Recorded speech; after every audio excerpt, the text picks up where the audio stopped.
welcome back to our 10th week of Family Fun Friday. Again, I'm Alvina McGee, and I do this every Friday at noon, where we read a children's book, and we also, did it just, okay, whatever. The live thing is always weird. Anyway, every week I read a children's book followed by some craft usually, but lately I've been getting into introducing board games and creating print and play versions so that you can also play at home, since summer is coming up and we're all ready for some fun. Anyway, let's just dive right into it. So today we are reading And the Robot Went by Michelle Robinson. And this book is really great because it comes with a lot of fun onomatopoeias, which are sound effects. New word of the day, onomatopoeia. It's fun to say. But yeah, it comes with a lot of sound effects. It's a rhyming book, and there's plenty of repetition. So it's another one of those books where it's great fun to read with your child, to learn reading as well. They can kind of predict what's coming next, and they can kind of feel like they're contributing to reading part of the book, which is a lot of fun. All right, let's just dive right into it. I'm gonna adjust my camera so it's a little easier to see. Here we go. And the Robot Went by Michelle Robinson.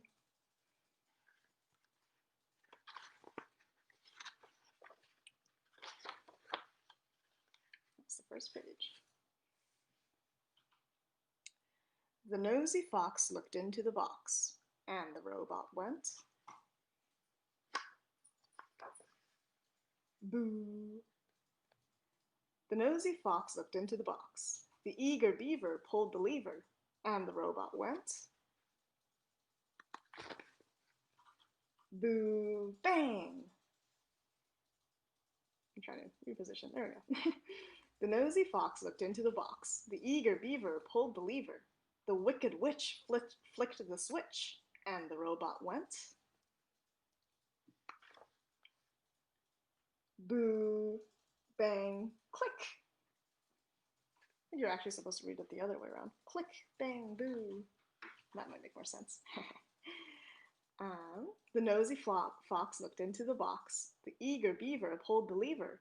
The wicked witch flicked the switch, and the bear in a blazer fired the laser, and the robot went. Zap, clink, bang, boo. The nosy fox looked into the box. The eager beaver pulled the lever. The wicked witch flicked the switch. The bear in a blazer fired a laser. The crocodile turned a dial, and the robot went.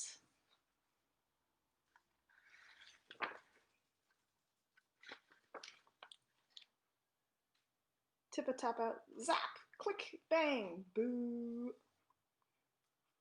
The nosy fox looked into the box. The eager beaver pulled the lever. The wicked witch flicked the switch.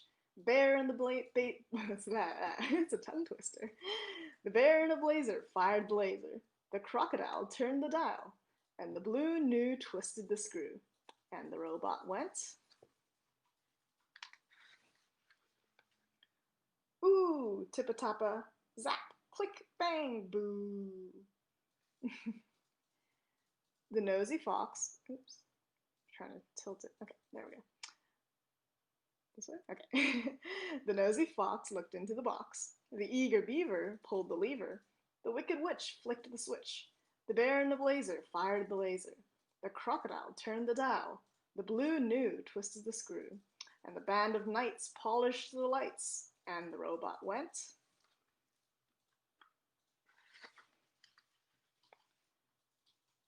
Flash, tippa-tappa, ooh, zap, click, bang, boo. The nosy fox looked into the box. The eager beaver pulled the lever. The wicked witch flicked the switch. The bear in a blazer fired the laser. The crocodile turned the dial. The blue gnu twisted the screw, and the band of knights polished the lights. The king of dogs clogged the cogs. Sorry, the king of dogs clobbered the cogs, and the robot went. Clang, flash, tippa-tappa, zap, bang, ooh, click, boo. And then along came me. I found the key. Crank, crank, crank. Now, let's try it.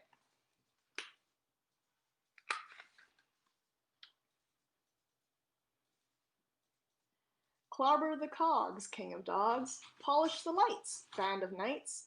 Twist the screw, blue new. Turn the dial, crocodile. You can see everyone doing that.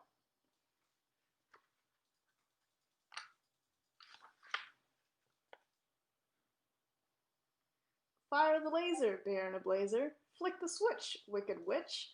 Pull the lever, eager beaver. Hide in the box, nosy fox.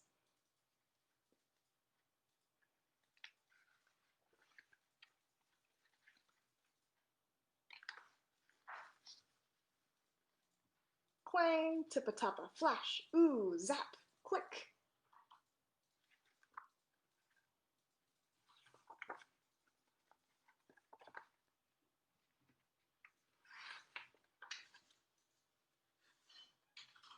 Thank you.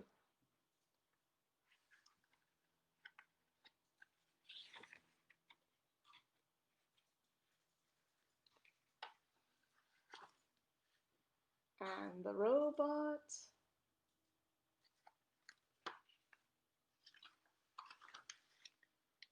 went. That's it. Flats. And the Robot Went by Michelle Robinson. Again, all the books I read you can find at the Vancouver Island Public Library. You'll be finding all of them once I return all these when the library is back in business. So yeah, excellent book because it has a lot of repetition, a lot of fun sounds. Remember our word of the day?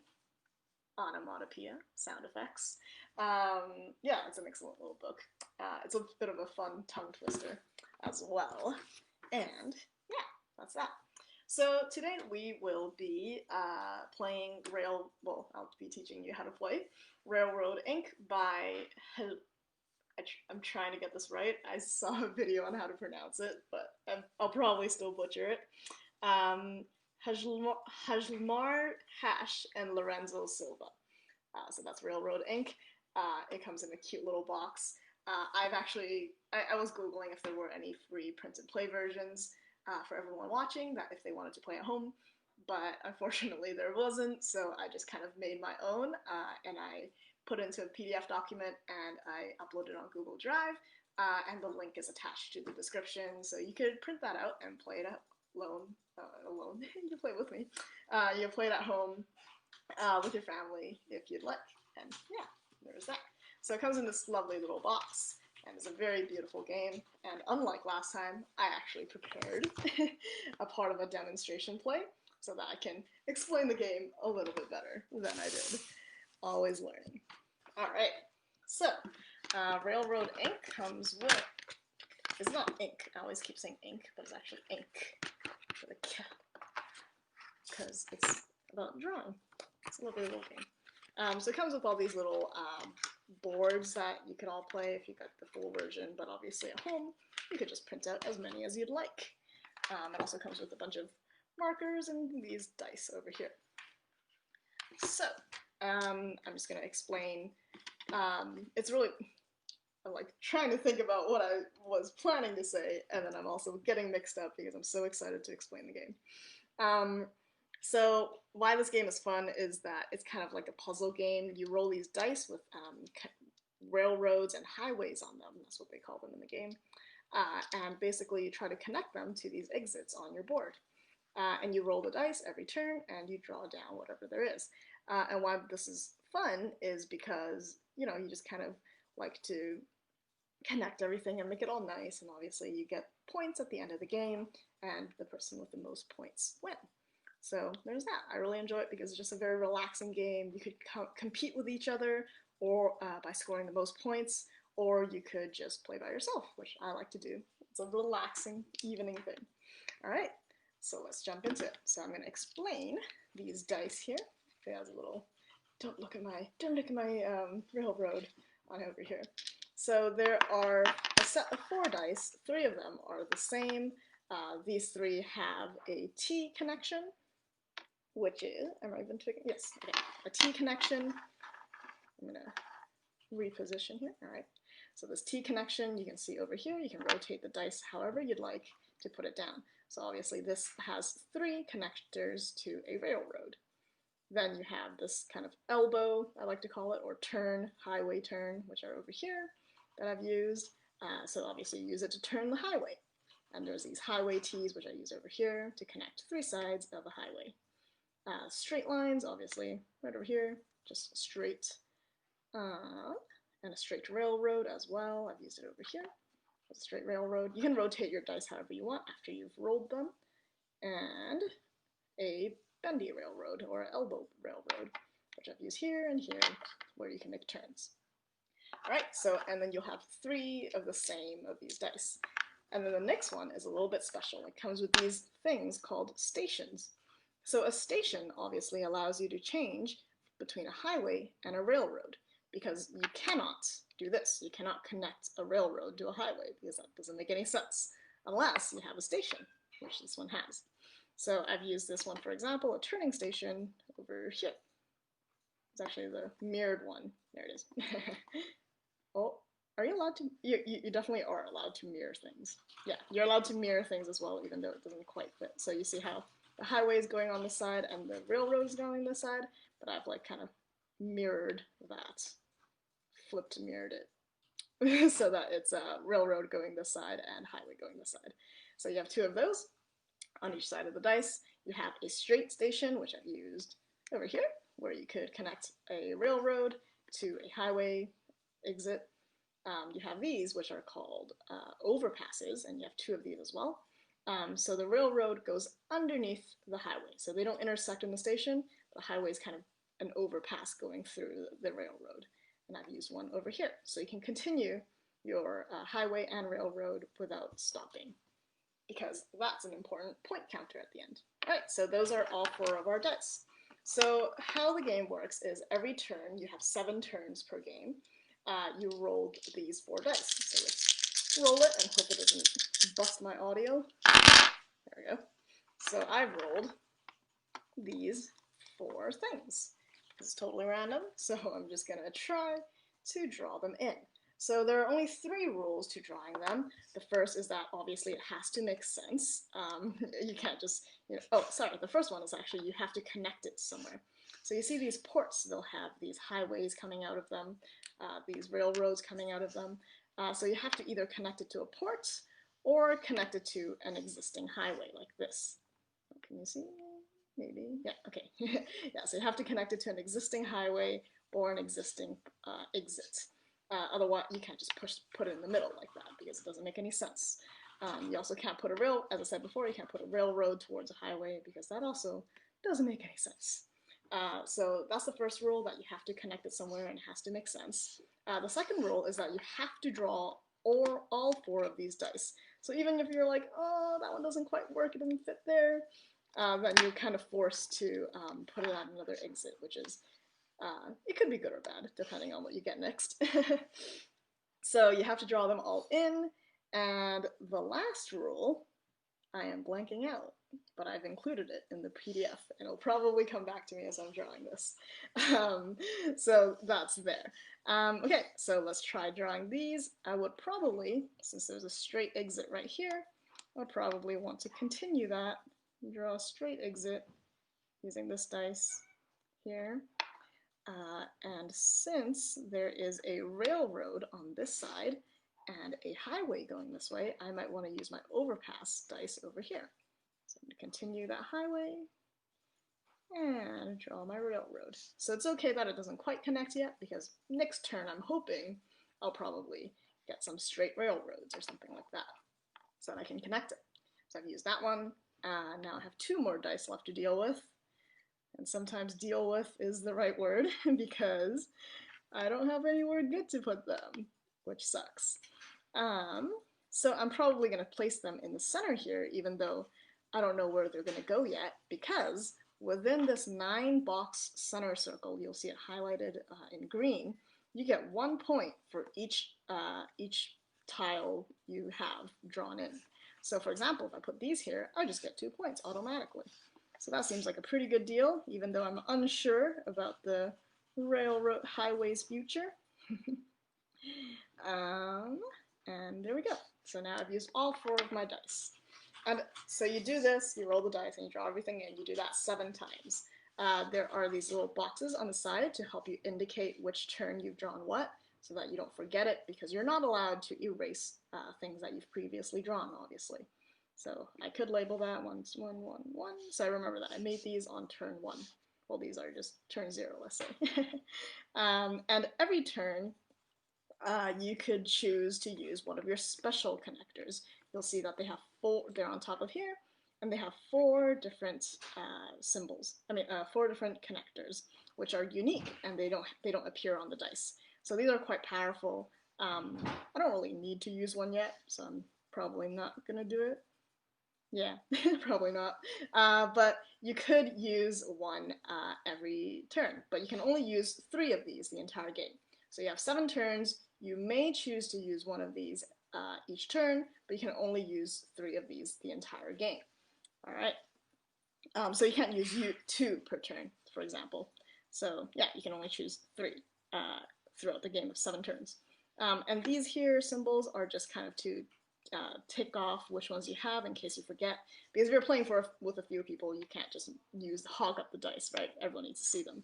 So you can kind of mark down, okay, there's 2 of these this turn, 1 of these, and 1 of the highway connectors, these things. So this way you can remember which one you have, but you don't have to do that. So let's say 7 turns are over and it's time to count up your points.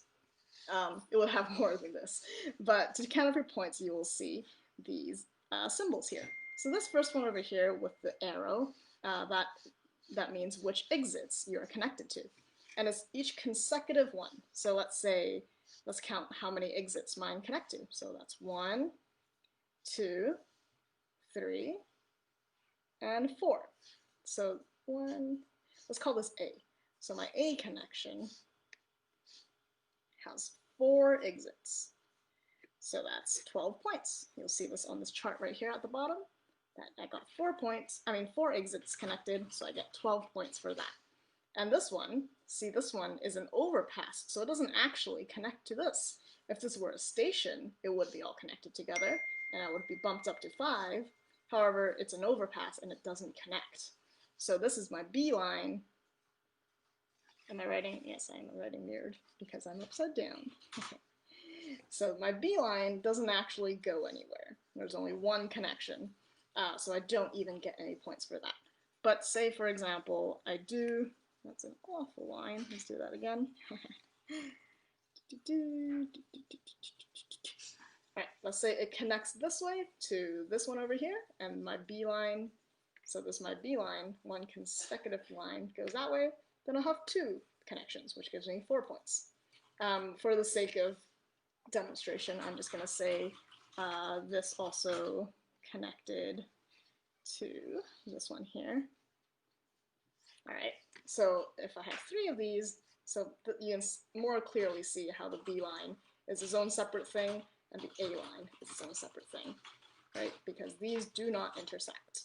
There's no station here to bind them together as the same railroad. You can think about it in real life, where if you had a car, you wouldn't be able to reach a line because, you know, nothing's connected. So B line, let's say I have 3 exits, so let's say I have here 8 points. 3 exits, 8 points. So you add those up, which will give you a nice even 20. Is that a 2 or a 5? It's just an ugly 2. There we go. So we fill in, we have 20 points there. And this one with the highway symbol, that's the longest road. So for this one, it'll probably be this one here, which is 1, 2, 3, 4, 5, 6, 7 squares. So 7 for my longest highway. Because this one is only 1, 2, 3, 4, 5, because it ends at a station. So this is not my longest, this is not my longest, this 7 here is my longest. Next, you'll count your longest railroad. So I think it's probably this one. 1, 2, 3, 4, 5, 6. Yeah, 6 longest railroad. Didn't write that upside down. Good. So these are 6 longest railroads. And they do, I think they do branch off. I might have to double check the rules and I'll update it in a comment. But I think you are allowed to say 1, 2, 3, writing upside down is hard, 3, 4, 5, 6. I think you're allowed to branch off, but you might not be able to, and this is only 5. I'll have to double check. And then this one, the square, that's the middle spot I was talking about. So how many of these spots did you fill out of the 9? So you have 1, 2, 3, 4, 5, 5 things filled out. So you'll put a 5 over there. And then this one, the X, is how many roads lead to nowhere, basically, which is where you get minus points. So this one's actually quite good. Usually you get way more minus points, but we only have one exit right here that doesn't go anywhere. Sometimes you might even get a wacky piece like this, like a T, like maybe this connects to here, but it doesn't connect to anywhere else. You'll have 2 exits here that don't go to anywhere. In that case, we'll have minus 3 points, let's say. So we minus 3 points. And the star is for an expansion, which is not included in the free print and play version and not included in my tutorial either, so we're just going to ignore that. Or you can award yourself bonus points for the most pretty railroad. There's that too. Alright, and then now we just add this all up and we find out our total score. So, I can't see upside down, so I'm just going to have to add this up. So we have 20, 7, 6, and 5. So let's do 7. All right. So here's where I get into tutor mode and I teach math. So 7, I know 7 minus 3 is 4, and I chose that because I also know that 4 plus 6 is always 10. So we have 20, 10, and 5. Now that's much nicer and easier. I know that's 35. Kids always ask, how do you do mental math so quick? It's just kind of knowing a magic set of numbers, I like to call them, that add up to 10. So since I know that 7 minus 3 is 4, and that 4 and 6 is always 10, I know that this is a 10, that's 20, and then that's 5. So we can quickly add up to 35, which is a pretty good score. It's actually lower than you would, because you would have more railroads if you were to play the full game. So yeah, that's Railroad Inc. I hope you enjoy that a lot. This is a longer video, but I think I covered it a lot more thoroughly, even though I'm probably forgetting some rules or getting some things wrong. But that's okay, even though, you know, we might not get all the rules as long as we're having fun and we're kind of getting the point of the game. I don't think it's a big deal. Some people are like really nitpicky about it, and I think that's fair too. But I think there are plenty of ways to play games to enjoy it. So yeah, there's that. So yeah, thank you for tuning in for Family Fun Friday, our 10th one. I'm forgetting our show's name. I'll see you again next Friday at noon. As well, on Tuesday, Sasha and Julie are doing a bilingual book club in English and French, and they're reading The Book Thief.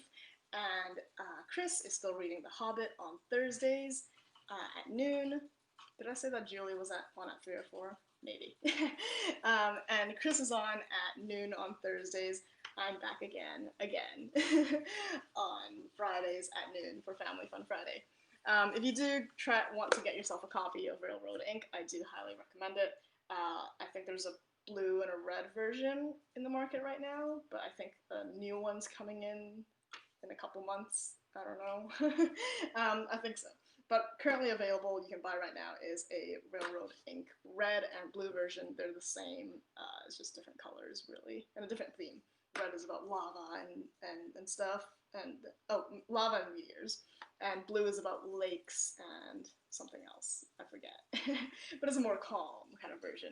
But they work the same way. So yeah, if you do get them, I highly recommend it. It's a lot of fun, and it's great to bring along for trips because it's so small and light and easy. And it comes with everything. It even comes with the pens and the dice, so that's great. They should be at market value about $17 to $25, depending where you get it, just so you don't get ripped off. I think that's important to include. This is not sponsored, by the way. I'm a board game enthusiast, and I really like kind of sharing games with everyone. It's a lot of fun. All right, so catch you next time on Friday at noon. See ya.